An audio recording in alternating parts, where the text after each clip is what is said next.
Over a century ago, Washington laid the cornerstone of the Capitol in what was then little more than a tract of wooded wilderness here beside the Potomac.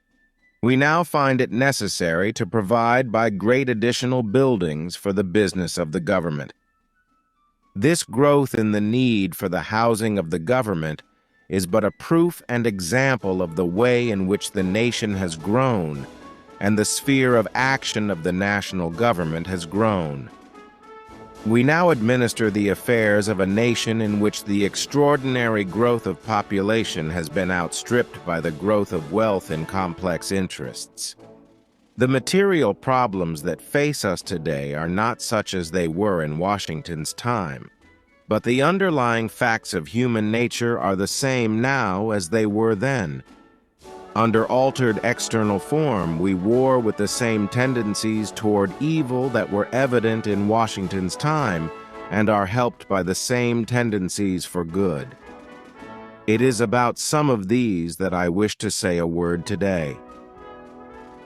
In Bunyan's Pilgrim's Progress, you may recall the description of the man with the muck rake, the man who could look no way but downward, with the muck rake in his hand, who was offered a celestial crown for his muck rake, but who would neither look up nor regard the crown he was offered, but continued to rake to himself the filth of the floor. In Pilgrim's Progress, the man with the muck rake is set forth as the example of him whose vision is fixed on carnal instead of spiritual things. Yet he also typifies the man who in this life consistently refuses to see aught that is lofty, and fixes his eyes with solemn intentness only on that which is vile and debasing. Now it is very necessary that we should not flinch from seeing what is vile and debasing. There is filth on the floor, and it must be scraped up with the muck rake, and there are times and places where this service is the most needed of all the services that can be performed. But the man who never does anything else, who never thinks or speaks or writes, save of his feats with the muck rake, speedily becomes, not a help, but one of the most potent forces for evil. There are in the body, politic, economic, and social, many and grave evils, and there is urgent necessity for the sternest war upon them. There should be relentless exposure of and attack upon every evil man, whether politician or businessman, every evil practice, whether in politics, business, or social life. I hail as a benefactor every writer or speaker, every man who, on the platform or in a book, magazine, or newspaper with merciless severity makes such attack, provided always that he in his turn remembers that the attack is of use only if it is absolutely truthful. The liar is no whit better than the thief, and if his mendacity takes the form of slander, he may be worse than most thieves. It puts a premium upon knavery untruthfully to attack an honest man, or even with hysterical exaggeration to assail a bad man with untruth. An epidemic of indiscriminate assault upon character does no good, but very great harm. The soul of every scoundrel is gladdened whenever an honest man is assailed, or even when a scoundrel is untruthfully assailed. Now it is easy to twist out of shape what I have just said, easy to affect to misunderstand it, and if it is slurred over in repetition, not difficult really to misunderstand it. Some persons are sincerely incapable of understanding that to denounce mudslinging does not mean the endorsement of whitewashing, and both the interested individuals who need whitewashing and those others who practice mudslinging like to encourage such confusion of ideas.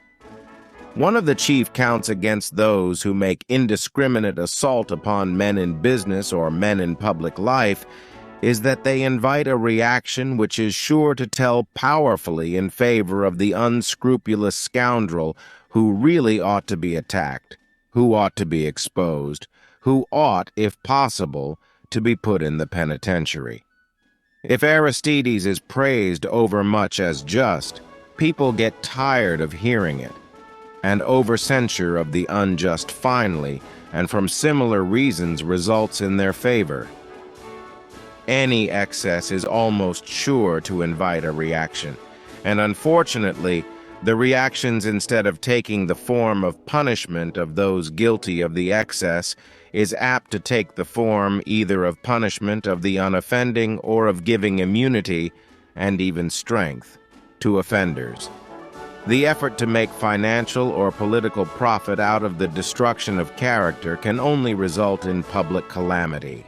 Gross and reckless assaults on character, whether on the stump or in newspaper, magazine, or book, create a morbid and vicious public sentiment, and at the same time act as a profound deterrent to able men of normal sensitiveness and tend to prevent them from entering the public service at any price. As an instance in point, I may mention that one serious difficulty encountered in getting the right type of men to dig the Panama Canal is the certainty that they will be exposed, both without, and I am sorry to say, sometimes within Congress, to utterly reckless assaults on their character and capacity. At the risk of repetition, let me say again that my plea is not for immunity to, but for the most unsparing exposure of the politician who betrays his trust, of the big businessman who makes or spends his fortune in illegitimate or corrupt ways.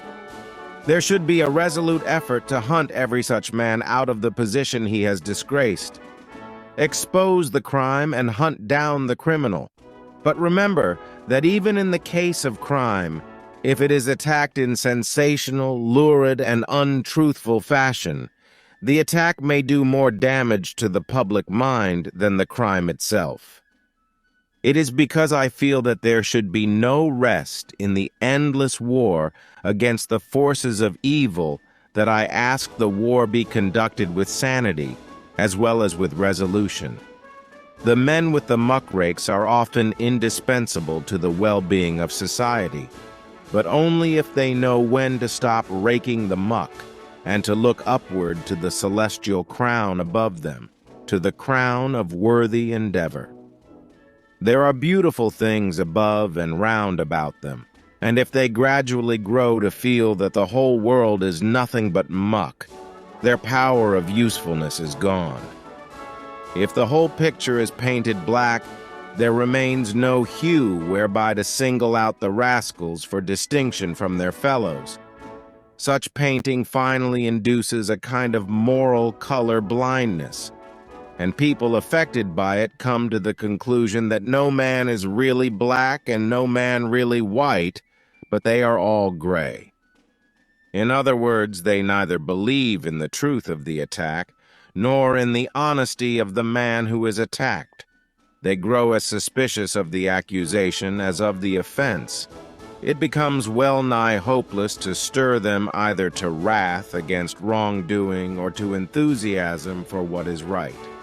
And such a mental attitude in the public gives hope to every knave and is the despair of honest men. To assail the great and admitted evils of our political and industrial life with such crude and sweeping generalizations as to include decent men in the general condemnation means the searing of the public conscience. There results a general attitude either of cynical belief in and indifference to public corruption, or else of a distrustful inability to discriminate between the good and the bad. Either attitude is fraught with untold damage to the country as a whole. The fool who has not sense to discriminate between what is good and what is bad is well nigh as dangerous as the man who does discriminate and yet chooses the bad. There is nothing more distressing to every good patriot, to every good American, than the hard, scoffing spirit which treats the allegation of dishonesty in a public man as a cause for laughter. Such laughter is worse than the crackling of thorns under a pot, for it denotes not merely the vacant mind, but the heart in which high emotions have been choked before they could grow to fruition. There is any amount of good in the world, and there never was a time when loftier and more disinterested work for the betterment of mankind was being done than now. The forces that tend for evil are great and terrible, but the forces of truth and love and courage and honesty and generosity and sympathy are also stronger than ever before. It is a foolish and timid, no less than a wicked thing, to blink the fact that the forces of evil are strong, but it is even worse to fail to take into account the strength of the forces that tell for good. Hysterical sensationalism is the poorest weapon wherewith to fight for lasting righteousness. The men who with stern sobriety and truth assail the many evils of our time, whether in the public press or in magazines or in books, are the leaders and allies of all engaged in the work for social and political betterment. But if they give good reason for distrust of what they say, if they chill the ardor of those who demand truth as a primary virtue, they thereby betray the good cause and play into the hands of the very men against whom they are nominally at war. In his Ecclesiastical Polity, that fine old Elizabethan divine, Bishop Hooker, wrote, "He that goeth about to persuade a multitude that they are not so well governed as they ought to be, shall never want attentive and favorable hearers, because they know the manifold defects whereunto every kind of regimen is subject. But the secret lets and difficulties, which in public proceedings are innumerable and inevitable, they have not ordinarily the judgment to consider." This truth should be kept constantly in mind by every free people desiring to preserve the sanity and poise indispensable to the permanent success of self-government. Yet, on the other hand, it is vital not to permit this spirit of sanity and self-command to degenerate into mere mental stagnation.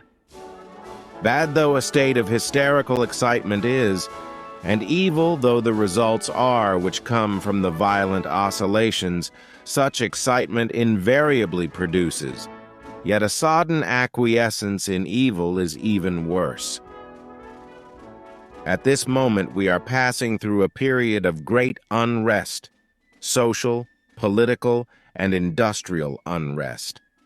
It is of the utmost importance for our future that this should prove to be not the unrest of mere rebelliousness against life, of mere dissatisfaction with the inevitable inequality of conditions, but the unrest of a resolute and eager ambition to secure the betterment of the individual and the nation. So far as this movement of agitation throughout the country takes the form of a fierce discontent with evil, of a determination to punish the authors of evil, whether in industry or politics, the feeling is to be heartily welcomed as a sign of healthy life. If, on the other hand, it turns into a mere crusade of appetite against appetite, of a contest between the brutal greed of the have-nots and the brutal greed of the haves, then it has no significance for good, but only for evil. If it seeks to establish a line of cleavage, not along the line which divides good men from bad, but along that other line, running at right angles thereto, which divides those who are well off from those who are less well off, then it will be fraught with immeasurable harm to the body politic. We can no more and no less afford to condone evil in the man of capital than evil in the man of no capital.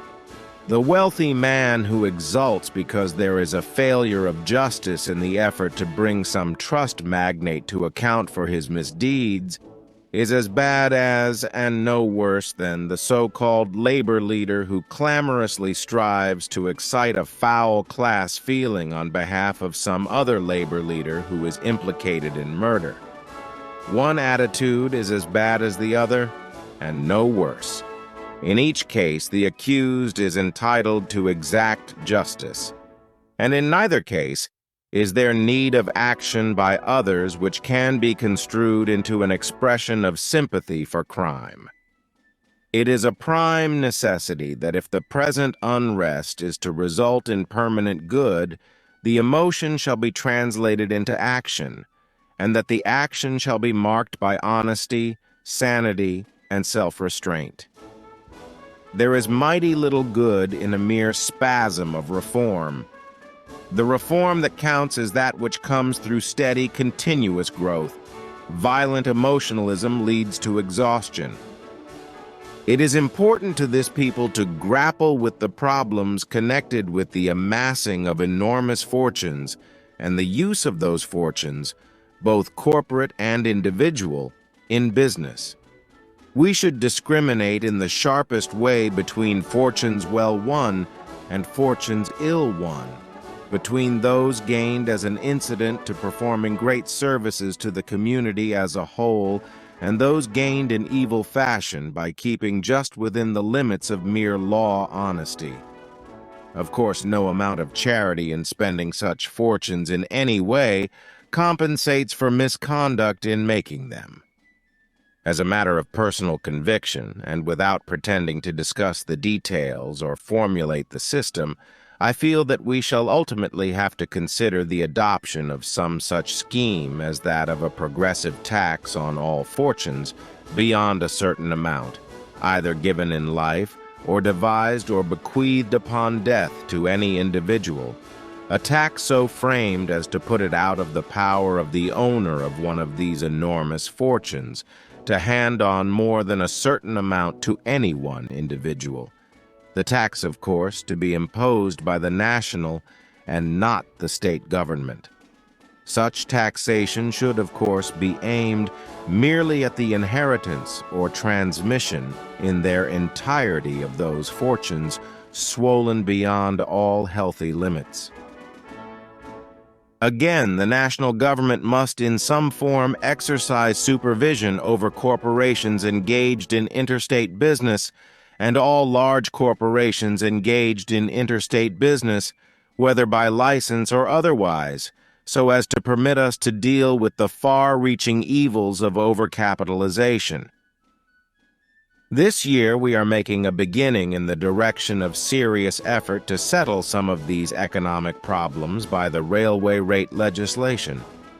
Such legislation, if so framed, as I am sure it will be, as to secure definite and tangible results, will amount to something of itself.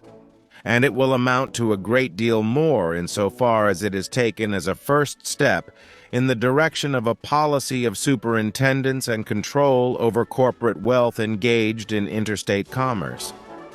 This superintendence and control not to be exercised in a spirit of malevolence toward the men who have created the wealth, but with the firm purpose both to do justice to them and to see that they, in their turn, do justice to the public at large. The first requisite in the public servants who are to deal in this shape with corporations, whether as legislators or as executives, is honesty. This honesty can be no respecter of persons. There can be no such thing as unilateral honesty. The danger is not really from corrupt corporations. It springs from the corruption itself, whether exercised for or against corporations. The 8th commandment reads, "Thou shalt not steal." It does not read, "Thou shalt not steal from the rich man." It does not read, "Thou shalt not steal from the poor man." It reads simply and plainly, "Thou shalt not steal." No good whatever will come from that warped and mock morality which denounces the misdeeds of men of wealth and forgets the misdeeds practiced at their expense, which denounces bribery but blinds itself to blackmail, which foams with rage if a corporation secures favors by improper methods and merely leers with hideous mirth if the corporation is itself wronged. The only public servant who can be trusted honestly to protect the rights of the public against the misdeeds of a corporation is that public man who will just as surely protect the corporation itself from wrongful aggression. If a public man is willing to yield to popular clamor and do wrong to the men of wealth or to rich corporations, it may be set down as certain that if the opportunity comes, he will secretly and furtively do wrong to the public in the interest of a corporation. But in addition to honesty, we need sanity. No honesty will make a public man useful if that man is timid or foolish, if he is a hot-headed zealot or an impracticable visionary. As we strive for reform, we find that it is not at all merely the case of a long uphill pull. On the contrary, there is almost as much of breeching work as of collar work. To depend only on traces means that there will soon be a runaway and an upset. The men of wealth who today are trying to prevent the regulation and control of their business in the interest of the public by the proper government authorities will not succeed, in my judgment, in checking the progress of the movement. But if they did succeed, they would find that they had sown the wind and would surely reap the whirlwind, for they would ultimately provoke the violent excesses which accompany a reform coming by convulsion instead of by steady and natural growth. On the other hand, the wild preachers of unrest and discontent, the wild agitators against the entire existing order, the men who act crookedly, whether because of sinister design or from mere puzzle-headedness, the men who preach destruction without proposing any substitute for what they intend to destroy, or who propose a substitute which would be far worse than the existing evils. All these men are the most dangerous opponents of real reform. If they get their way, they will lead the people into a deeper pit than any into which they could fall under the present system. If they fail to get their way, they will still do incalculable harm by provoking the kind of reaction which in its revolt against the senseless evil of their teaching would enthrone more securely than ever the evils which their misguided followers believe they are attacking. More important than aught else is the development of the broadest sympathy of man for man. The welfare of the wage worker, the welfare of the tiller of the soil. Upon these depend the welfare of the entire country. Their good is not to be sought in pulling down others, but their good must be the prime object of all our statesmanship.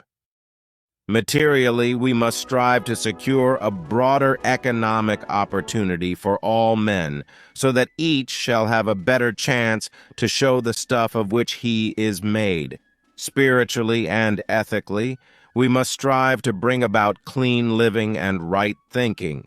We appreciate that the things of the body are important, but we appreciate also that the things of the soul are immeasurably more important. The foundation stone of national life is, and ever must be, the high individual character of the average citizen.